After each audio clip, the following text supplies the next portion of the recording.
Oh, delightful. Delightful. Thanks for tuning in.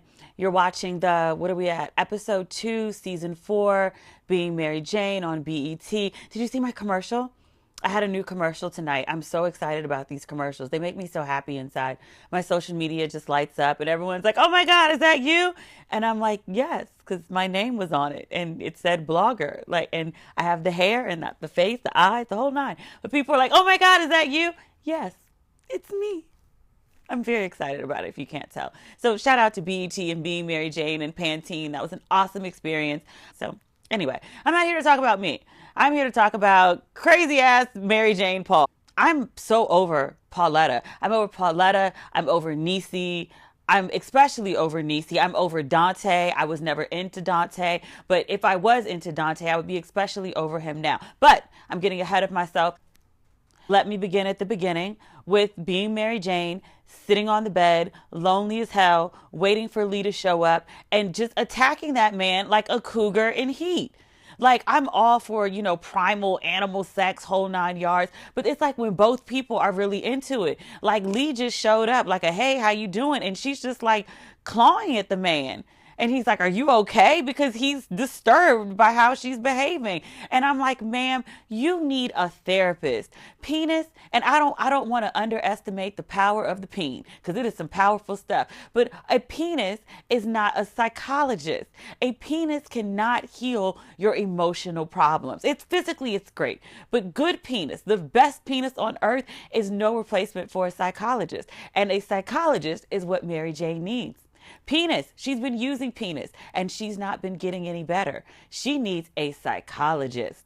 But anyway, she attacks this man. They have sex, and then somewhere across Atlanta, Niecy's doing the exact same thing with her baby daddy Dante. She's getting her back blown out, or however you want to phrase that. But she's getting it on with Dante in his mama's house, and then his mom comes home, and I'm like, Niecy girl.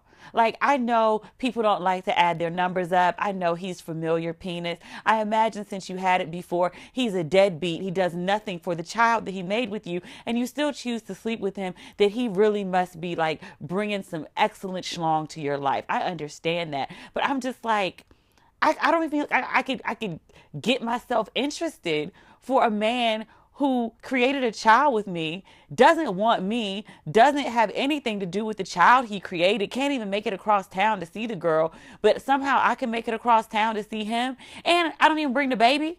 Like where are your priorities, people? But Niecy's having sex with a man who fixes his face to be like, oh, we should get a place to live. And Niecy rightfully is like, how? Because you don't have no job, and you, like, how? So he's like, straight face, with your settlement money. So the money that you had intended to use for your children, including one of my children that I created with you, that money that you want to use rightfully for a rainy day future of these children, to make a nice investment for them so that they are able to go to college without, us scraping pennies together, so they have better options in life. You want to take that money out of your children's mouth and use it on a place to live when you have no job. Like, get a job, sir. If you want a place to live, a job for you. You get a job, you get a job, you get a job. Maybe, sir, you need 3 jobs so you can afford to live on your own. But Niecy, at least then, was showing some sense and was like, no, this is a bad idea. And I'm not trying to let you use my car and lie to my grandfather. Niecy's come a long way, or she seemed to have come a long way. But then she turns around like half the episode later, and it was like, yes, sir, who does nothing but provide this peen for me, who can't be bothered to see your kids, still can't be bothered. Like, yes, I'm gonna buy you a $50,000 car. I'm going to spend the median American salary for a family of 4 on a car for you. You with no job, who don't even have gas money to put in this car, who can't even afford the insurance on this car. But I'm going to spend this settlement money off my traumatic experience, take food out of my children's mouth to buy a car for you. Just co-captain, her and her auntie, co-captain, team of bad decisions. National Organization for Women Who Make Bad Decisions. The CEO and the COO. That's what they are. Just bad decisions. Just all the way around bad decisions. But here's the thing.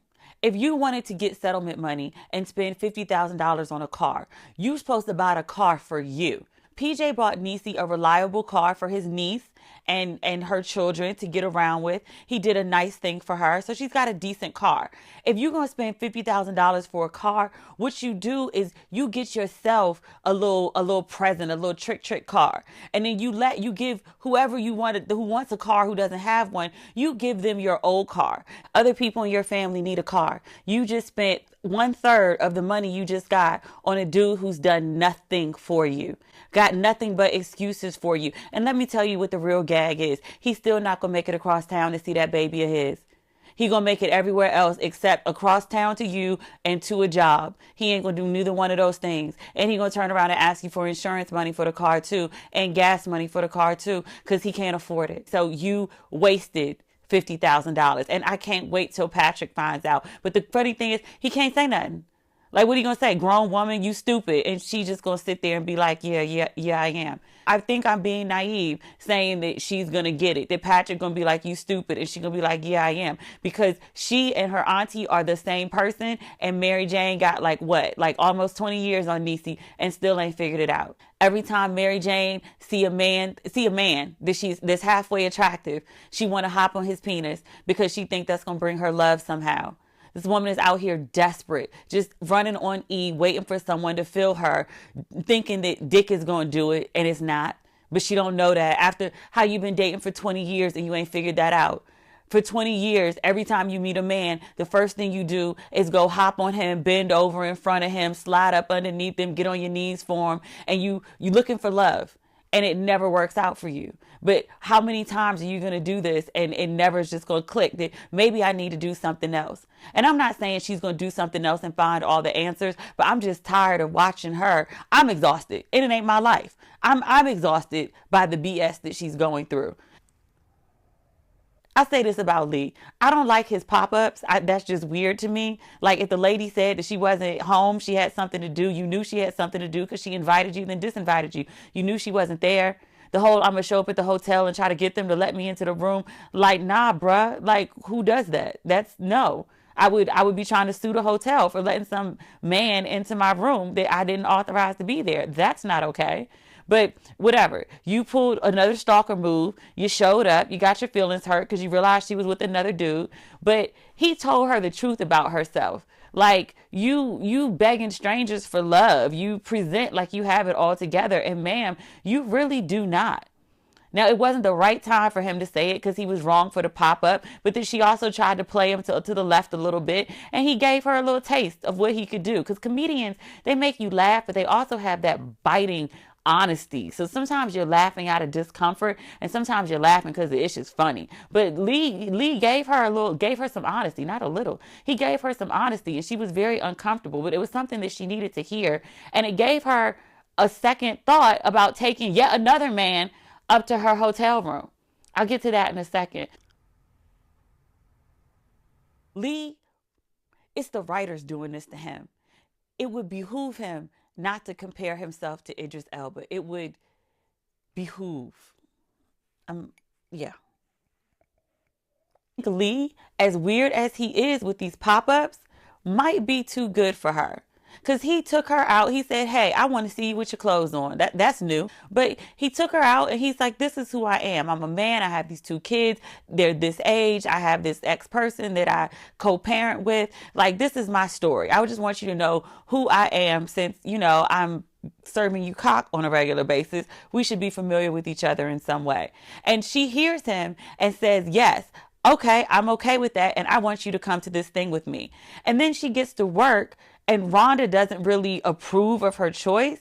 So this man who's been good to her and decent to her, despite the crazy way she behaves, she just discards him.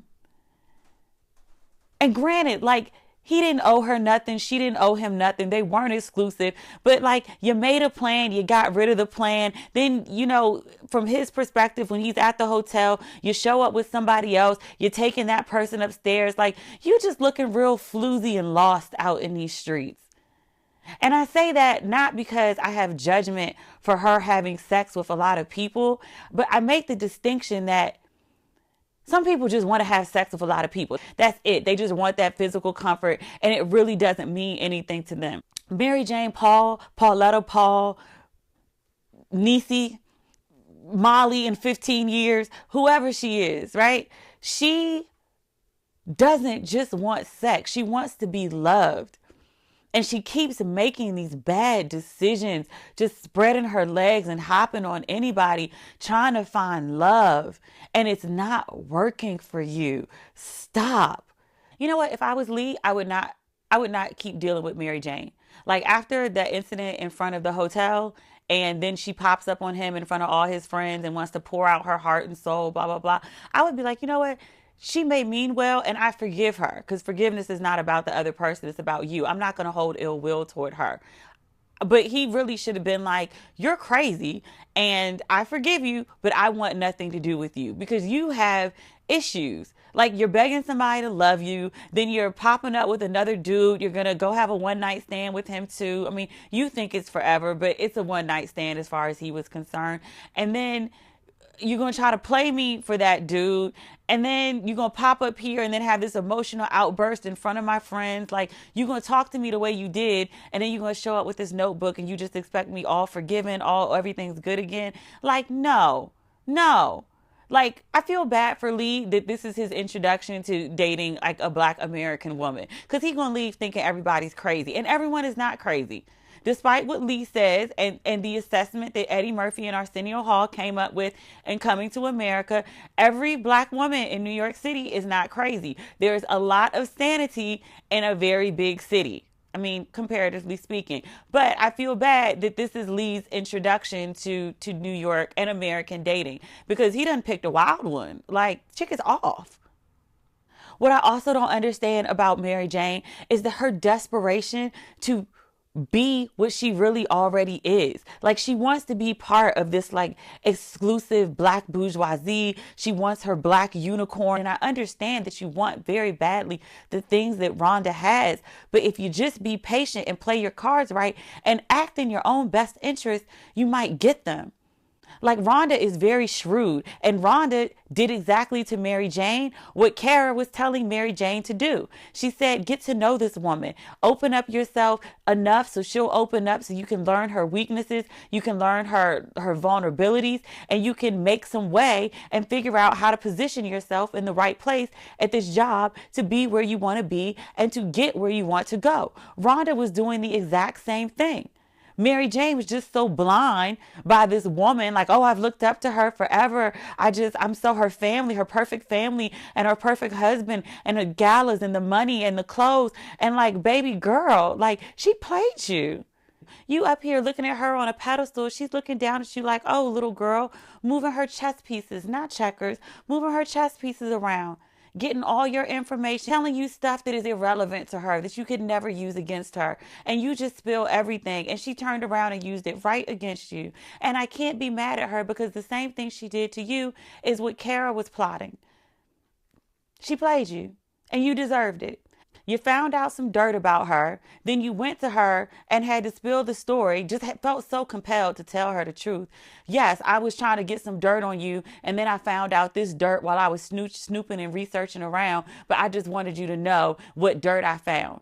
Just FYI, let me tell you so you could protect yourself. But she knows you're grimy now. So her calling Justin, I mean, beautiful. Michael Ealy just looked good. It don't make no sense. My God. I'm not getting lost this week. I'm not getting lost. But she went and called Justin. Why shouldn't she? She knows she can't trust you. You basically just went and told her, yeah, I'm kind of grimy. I just don't have the follow through to do what you would do yet. It was just a matter of time. So she just went ahead and blocked your blessings and shored her whole situation up like she was supposed to because she's been in this game a really long time and she knows how to play it. You, newbie, with bright eyes, just can't see nothing, eyes all big, but can't see a damn thing, played yourself. That's what you did. You played yourself. But I do hope you got enough sense to stay away from Justin. My God. Michael Ealy looks so damn good. And I prefer him with a little more scruff. I like his hair just a little bit longer and just like a light beard on him. But this Michael Ealy is very delightful. I have no complaints. Like he just, That's a fine man. Yeah, it's fine. So Niecy, Lee, Corey, Rhonda, Kara, Dante being Mary Jane. I feel like I covered everything. I covered all the big moments. If I missed something, let me know in the comments. We can talk about it there. But yeah, let me know what you thought about episode 2 of season 4 of Being Mary Jane. Let me know what you thought about the recap. And if you'd like the recap, do me a little favor and subscribe.